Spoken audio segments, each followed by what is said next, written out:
Do you know it's story time, story time, story time? Do you know it's story time in our classroom today? So friends, today we have another Highlights High Five Bilingüe in English y en Español magazine to read. And the title of this magazine is Vamos, Let's Go. So friends, you may remember in a magazine, you have different types of stories, poems, and even games to play and listen to. And sometimes magazines even give us information about something.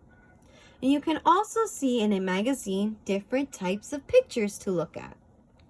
So our first story in our magazine is going to be read in Spanish. Before we begin, let's look closely at the pictures. What do you think this story is going to be about?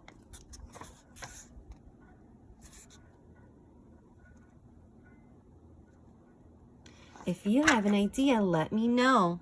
We're going to begin this story titled Los Tres Gusanitos por David L. Roper y ilustraciones de Logan S. Klein. Había una vez tres gusanitos, Sam, Will y Max. Miren, dijo Sam, encontré el cuento de los tres cerditos y el cuento de los tres osos, pero no hay ningún cuento de los tres gusanitos.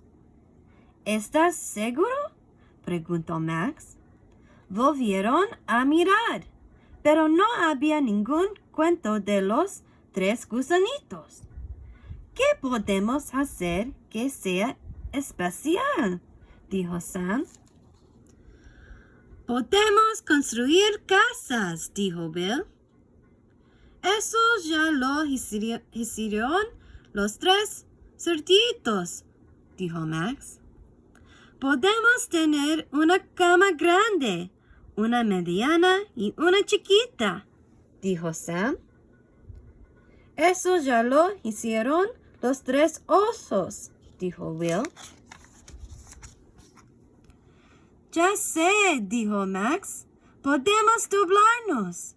Sí, podemos estirarnos, dijo Sam. Podemos hacer números, dijo Will. Hicieron un 1, un 2 y un 3. Hicieron un 4 y un 5. Hicieron un 6, un 7 y un 8. También hicieron un 9 y un 10. ¡Bravo!, dijeron los tres gusanitos. Somos especiales. A lo mejor alguien escribe un cuento sobre nosotros. Y alguien lo hizo. So we listened to the story in Spanish. Now we're going to listen to the story again in English. Did you have an idea of what this story is about? Here we go.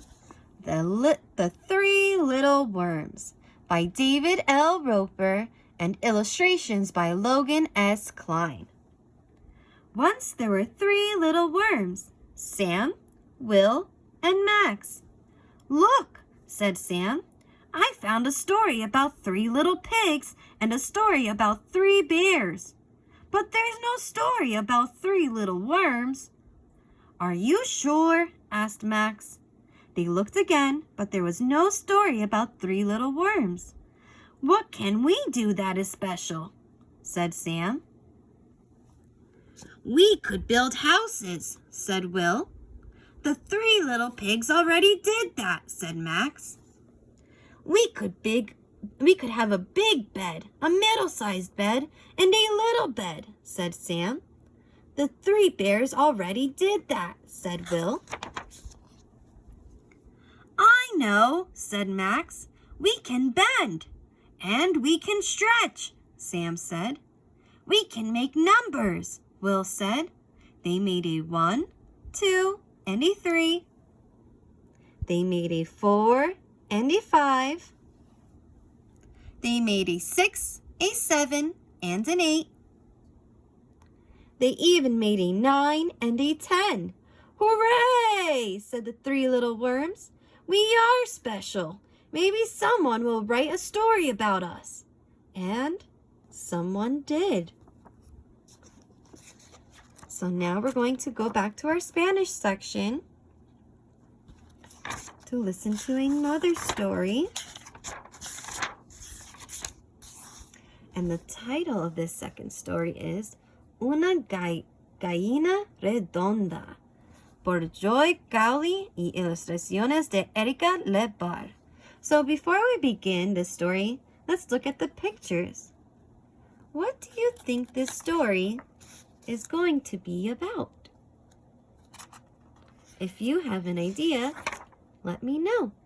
Let's begin.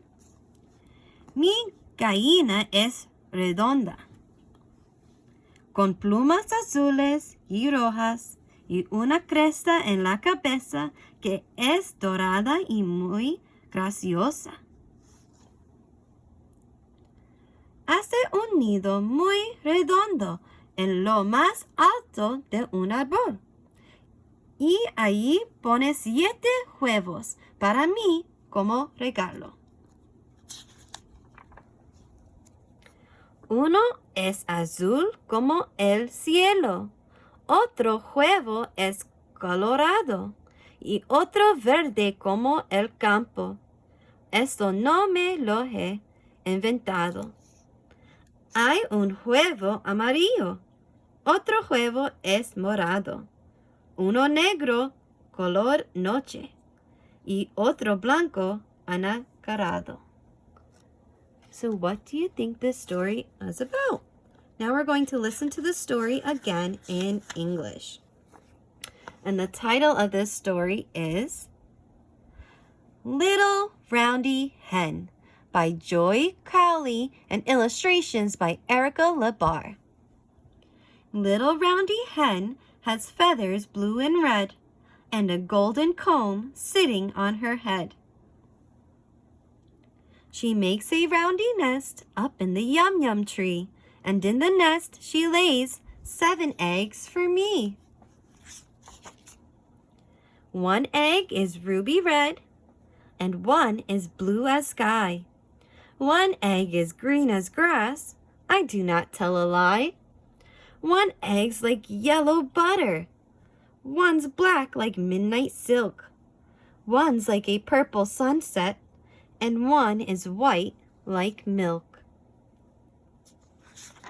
And now we're going back to our last story, and we're going to say it in Spanish. And this story is going to give us information about something. What do you think this story is going to give us information about? Let me know. And the title is Mira la rana. Esta rana debe estar buscando un insecto sabroso para comer. En la tierra, las ranas usan sus fuertes patas traseras para dar saltos grandes. En el agua, usan las patas traseras para nadar rápido. Las ranas duermen durante todo el invierno. Algunas duermen en una charca o un lago. Otras duermen en la tierra. Cuando se despierten en primavera, puedes oír muchos tipos de ranas croando. All right, now we're going to listen to this information story in English. And it is titled, Look at the Frog. The frog is probably looking for a tasty insect to eat. On land, frogs use their strong back legs to jump far. In the water, they use their back legs to swim fast. Frogs sleep all winter. Some sleep in a pond or lake. Others sleep in a hole in the ground. When they wake up in the spring, you may hear many different kinds of frogs croaking. So when a frog croaks, it's the sound that they make, the ribbit, ribbit. So now, friends, we're going to watch a quick video about a frog in a pond.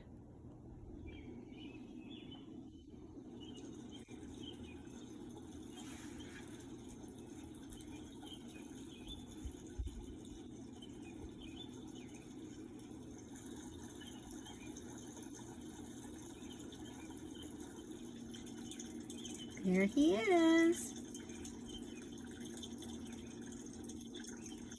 When they move their mouth up and down like that, it means they're croaking. They're saying ribbit, ribbit.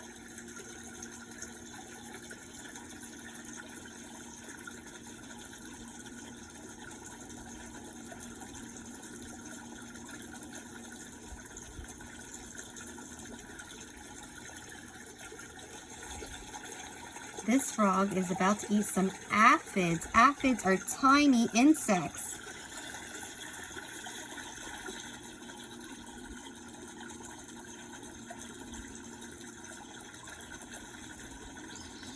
He's eating the aphids, the insects. Look how he eats it. What does he use to eat the insects? Does he use his hands to eat? Whoa! He uses his tongue. That was super fast.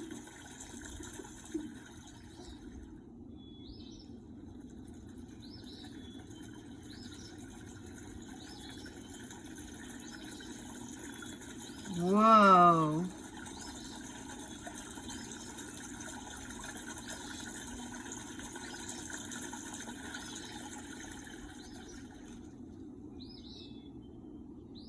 Who's that friend? Do you remember? That's a raccoon. I hope you enjoyed our story, friends, from our High Five Bilingüe magazine. Vamos, let's go. Till next time. Bye, friends.